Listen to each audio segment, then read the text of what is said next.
Fala, Pipo. E aí, Rodrigo? Tudo bem, cara? Beleza? Bom dia. E aí? Vamos fazer um negócio diferente hoje, você não vai guiando. Bora, Hoje você né? vai no banco de trás. Deixa eu guiar na pista e me leva pra Interlagos. Então vamos embora. Bora lá.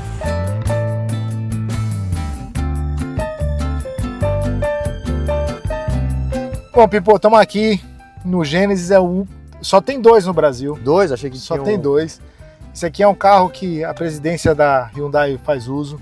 Então, baita conforto. Eu quis que a gente fosse aqui atrás justamente para aproveitar você ter esse conforto que você não tem no teu carro de pista, né? Claro, mas pelo amor de Deus, olha isso aqui. Puta carro chique. Tipo de carro que, pra chegar em Interlagos... No estilo, né? No estilo. São Paulo é você... Se você tem esse luxo de poder não dirigir no trânsito, que é um... Convenhamos, é um... Pra não falar outra palavra, é um inferno. É esse tipo de carro que você precisa. E tá até mais confortável que o nosso estúdio aqui, um baita espaço. É uma sala de estar, né? Massagem no banco, um monte de coisa tela. aqui. Telas aqui, um monte de tela. Pipo, me conta um pouco da sua carreira. Eu vou te fazer algumas perguntas aí que eu acho que todo mundo gostaria. Primeiro, como é que é participar de um campeonato de endurance? Rodrigo, a gente faz o Campeonato Mundial de Endurance, onde a prova principal é as 24 horas de Le Mans, e as outras provas têm duração de 6 horas, 8 horas e 12 horas. Então, é um campeonato onde a gente divide o carro entre os pilotos, são 2 ou 3 pilotos, dependendo da duração da prova, mas no nosso caso, na Gênesis, a gente usa os 3 pilotos do campeonato inteiro. E é um campeonato especial, né? Por ser mundial, a gente vai para grandes palcos, Interlagos agora sendo uma delas. Eu, particularmente, não é porque sou brasileiro, mas acho que Interlagos faz grandes corridas. Então ter o Campeonato do Mundo aqui é muito bacana. E assim, primeira vez que você chegou em Le Mans, porque assim, Le Mans eu acho que é o auge, né? Depois de Nürburgring, acho que Le Mans é a principal corrida do mundo, né? Eu sou suspeito, eu acho que Le Mans é maior que Nürburgring. Você acha? Eu acho que pelo fato dos carros serem os protótipos e não só os GTs, é uma prova icônica do mundo do automobilismo. Acho que no automobilismo em geral você tem Le Mans, Mônaco e a Indy 500 nos Estados Unidos, são as 3 tops, assim, eu diria. Óbvio que sem tirar mérito de Nürburgring, que é uma grande prova, mas é uma prova muito... digamos, nacional, no sentido de carro, de ser só GT, do público fanático ser muito público alemão. Acho que Le Mans ela é mais reconhecida internacionalmente do que Nürburgring. Então é uma das 3 grandes provas do mundo. É especial. E a primeira vez que você chegou, você teve aquele frio na barriga, aquela emoção de pensar, cara, eu tô correndo em Le Mans? Tive, claro. Foi 2015, foi minha primeira prova em Le Mans. Naquele ano o WEC, infelizmente, foi a minha estreia no WEC, mas foi o primeiro ano que Interlagos saiu do calendário. Porém, a gente obviamente teve Le Mans, que é uma grande prova. E dá aquele frio na barriga no sentido de você ter a percepção do tamanho da prova, do quanto aquilo significa para a equipe, do quanto um erro numa prova dessa custa. Então, em vários momentos naquele primeiro ano, a gente tem no fim, lá no fundinho do pensamento, aquela preocupação de não cometer um erro, de levar realmente a equipe nos ombros. Toda vez que você está no carro, você está com aquele peso nas costas. Depois você acaba acostumando com isso. Durante os anos, obviamente, essa pressão de prova grande, você se acostuma com isso. Mas Le Mans é uma dessas provas que você, com certeza, sente o peso.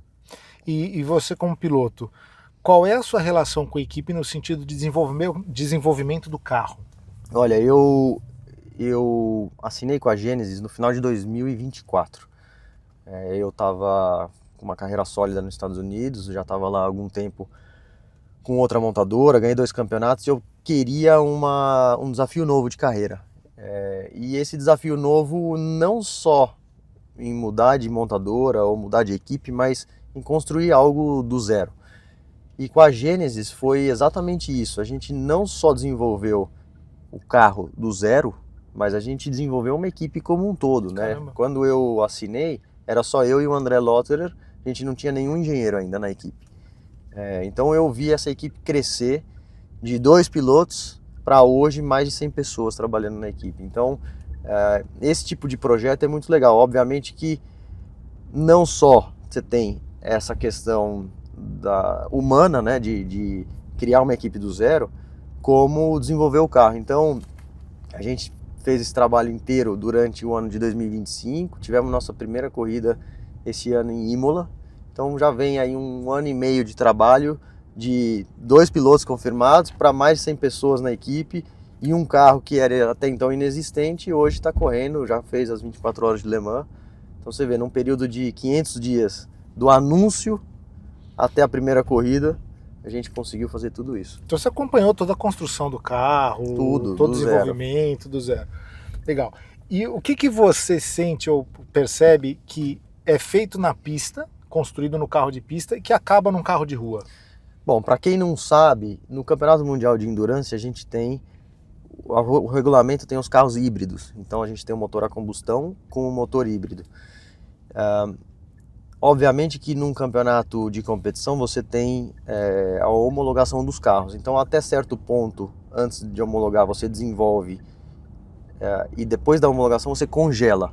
Mas a parte híbrida e a parte de gestão de software, de gestão do motor híbrido e tudo que envolve eletrônica do carro, ela é livre para você continuar desenvolvendo.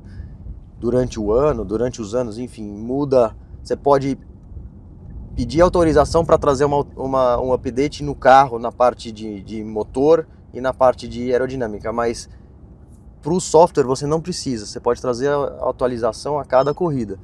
Então todo esse gerenciamento do motor híbrido, ele acaba, eventualmente é um know-how que a gente acumula, que acaba em alguns anos vai ser usado nos carros de rua. Então todo esse gerenciamento de energia, como a gente recupera energia, como a gente usa os freios, então tudo isso é tecnologia, né? Um know-how que eventualmente vai estar aqui nos carros de rua.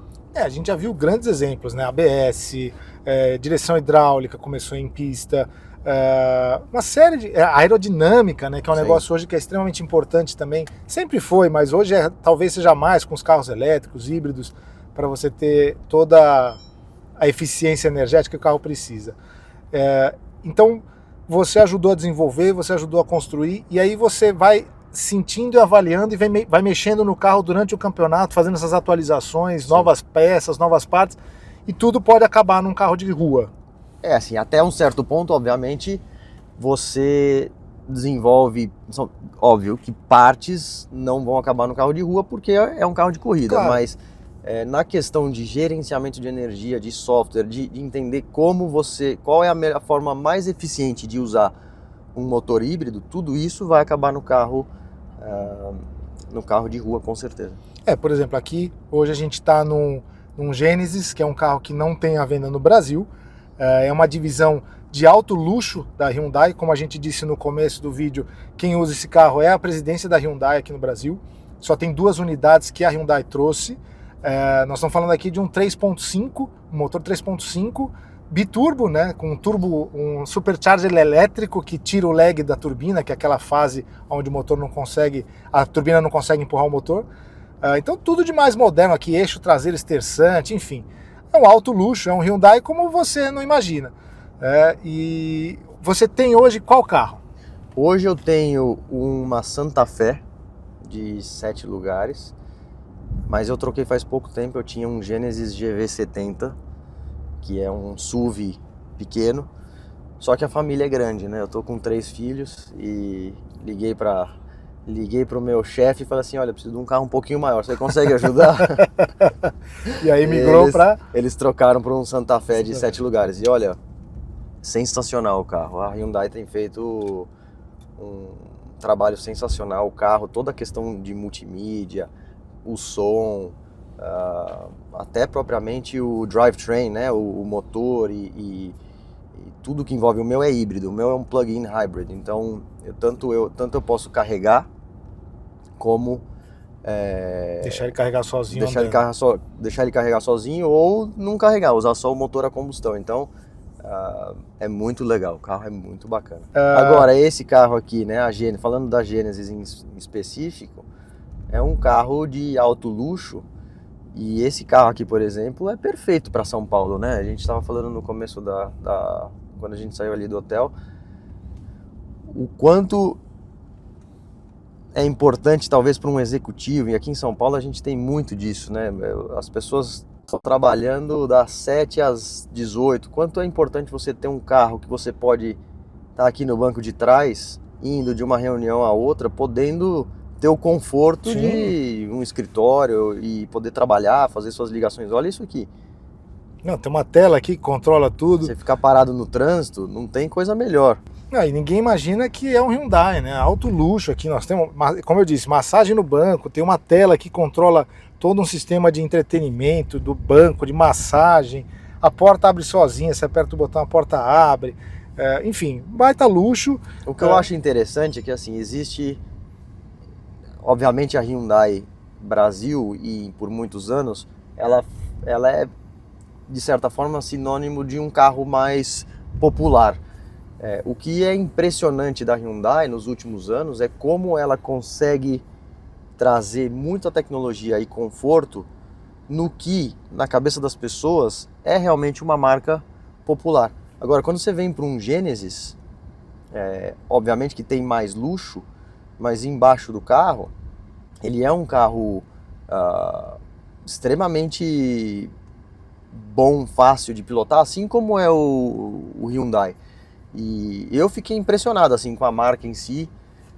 Eu não conhecia tão próximo, usava, por correr por outra marca, usava outro carro e me surpreendi positivamente com tudo que a Hyundai traz e o que a Genesis traz também. Então é muito bacana. Acho que é importante a gente fazer essa desassociar a Hyundai a uma marca simplesmente popular, porque eu acho que mesmo sendo aqui no Brasil, tendo vários produtos mais popular, eles trazem uma tecnologia fantástica nos carros e a gente vê no Genesis. Sim, sim. A Hyundai é um gigante, né, cara? Por exemplo, eles fazem desde empilhadeira até robô. Então, por exemplo, quem assistiu o último jogo da seleção brasileira viu a bola ser entregue por um robô da Hyundai. Então, é uma empresa que pouca gente sabe o real tamanho fora do Brasil, né? E aqui é uma grande prova, né? Esse carro aqui, baita silêncio, mais de 400 cavalos aqui. Sei que você deu uma voltinha antes, deu uma dirigida, o que você achou? Não, como eu falei antes, é o carro perfeito para São Paulo. Não só é muito luxuoso, mas é confortável de pilotar, principalmente no trânsito. Você não quer um carro duro, esse carro é um carro muito macio. Extremamente macio. Extremamente macio, de muito conforto. Perfeito, né? Não tem uma sala de estar aqui, eu tô super bem aqui, dá para cruzar as pernas aqui. Qual foi a principal diferença que você sentiu quando correu no carro híbrido? Porque na rua, o híbrido ele é para longo alcance, para você fazer aí seus 30, 40, 50 km por litro, visando aí você ter uma boa autonomia. No carro de performance isso também existe, mas existe também o apelo de performance maior. O que você sentiu aí? Eu acho que para quem não sabe como o híbrido funciona, o mais interessante, ou a maior diferença de um carro híbrido para um carro não híbrido é que toda a questão de recarregar a bateria, ela vem através dos freios. Uhum. E como isso funciona? A gente tem um motor híbrido, obviamente, claro, um motor elétrico, que não só ele gera potência para frente, como ele gera potência para trás. Então, quando a gente fala de freio, não é propriamente o freio a disco e a pinça, né? É a resistência do motor que está freando. Não é o sistema convencional. Então, a maior diferença que eu senti, e que acho que a maior parte dos pilotos sentem nessa diferença entre um carro híbrido e um carro não híbrido, é que você passa de um freio convencional, na parte de trás, para um freio motor.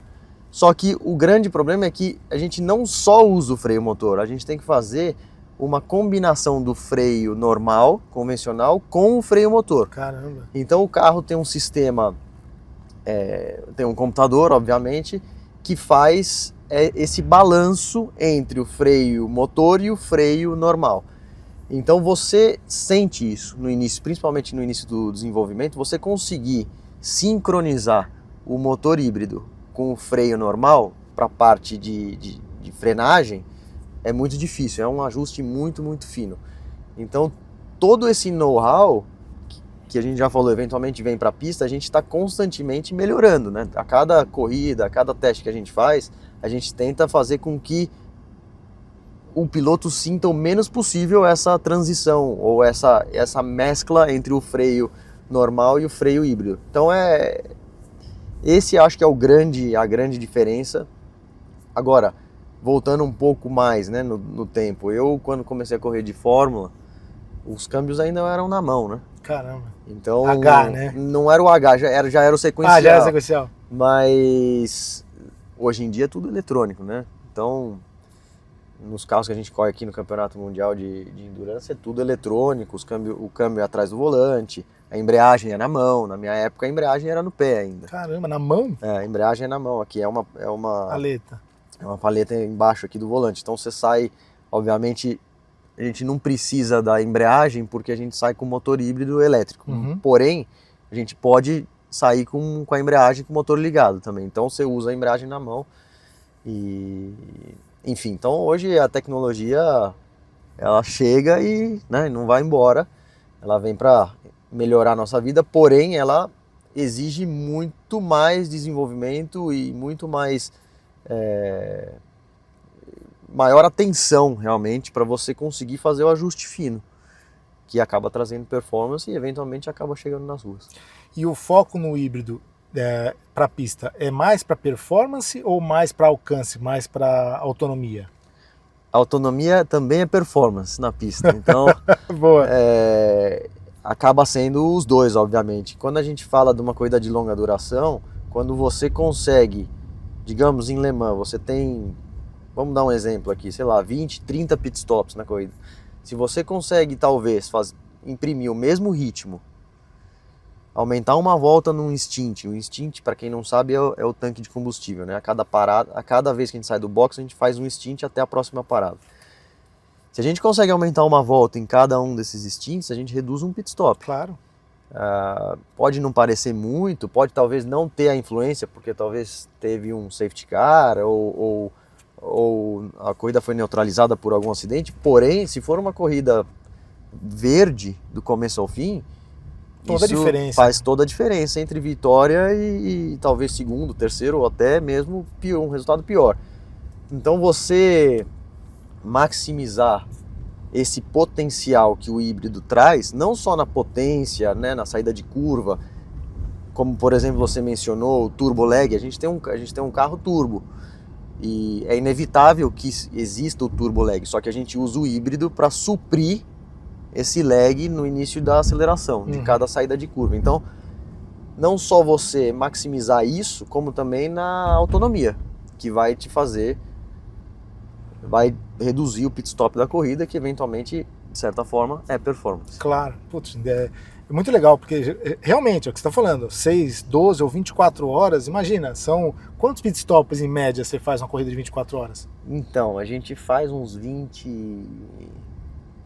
A gente abastece mais ou menos a cada 50 minutos. Então, entre 25 e 30 pit stops. Caramba. Se você reduzir 5, a diferença é absurda. 5 é difícil, porque quando você faz em Le Mans, por exemplo, um stint de 12 voltas, você aumentaria no máximo, a volta é muito longa, são 13 km, então você consegue talvez aumentar uma volta. Só que se você aumentar uma volta em 25 vezes, né, você acaba acumulando talvez um pit stop a menos, ou 2 talvez. Então é muito interessante, porque daí nos pit stops a gente tem a opção talvez de não trocar o pneu, que também é outra questão de eficiência. Claro. Se você, porque no WEC, para quem não sabe, primeiro, diferente da Fórmula 1, primeiro a gente abastece quando para no pit stop. Isso. Depois do abastecimento se inicia a troca de pneu. Então, digamos que você não troca o pneu, você vai fazer o abastecimento e ganhou tempo. E vai embora. Versus o outro que fez o abastecimento, quando o abastecimento acaba, ele começa a troca de pneu individual. Então, é um pneu por vez. Ou seja, você pode ganhar 20 segundos num pit stop simplesmente por não trocar pneu. Então, vem a questão da eficiência também do carro se é um carro que gasta muito pneu, se é um carro que é mais conservador. E isso, todo esse acúmulo, não só do híbrido, como do pneu, vai chegar no final de prova e vai ter uma diferença. Super.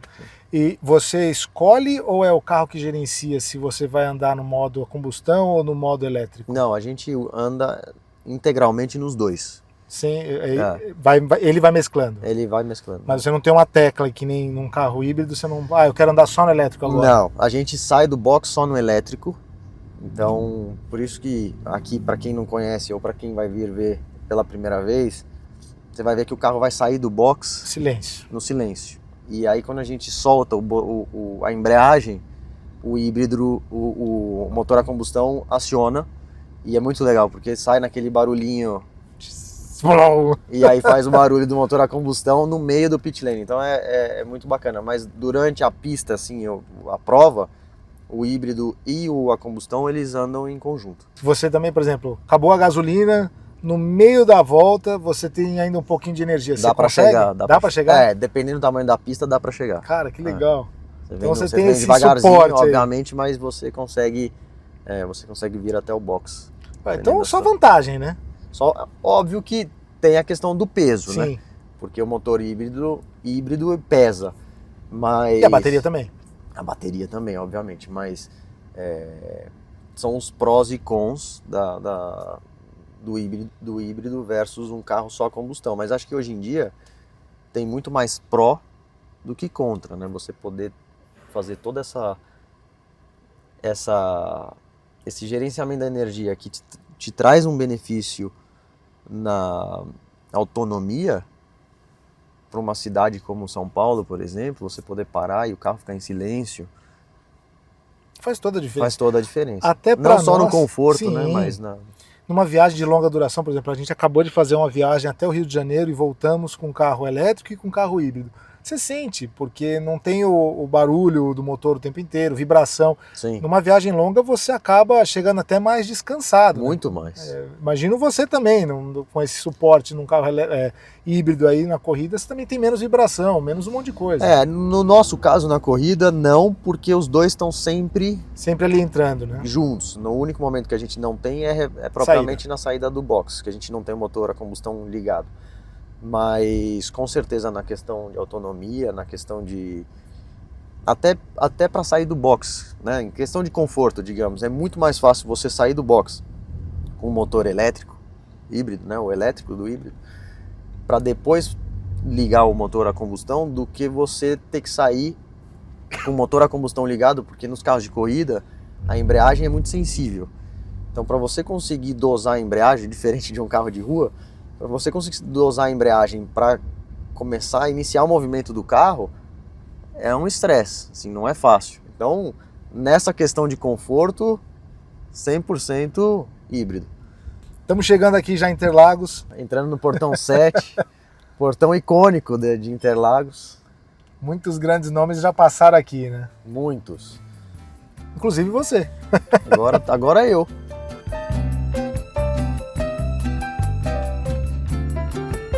Chegamos em Interlagos aqui, agora eu me despeço do Pipo que vai os compromissos de pista. Obrigado, Pipo. Rodrigo. Obrigado, foi uma entrevista diferente. Papo. Muito bacana poder conversar com você. Pode me pegar amanhã lá, né? Vamos de novo? Vamos embora, a hora que você quiser. Valeu.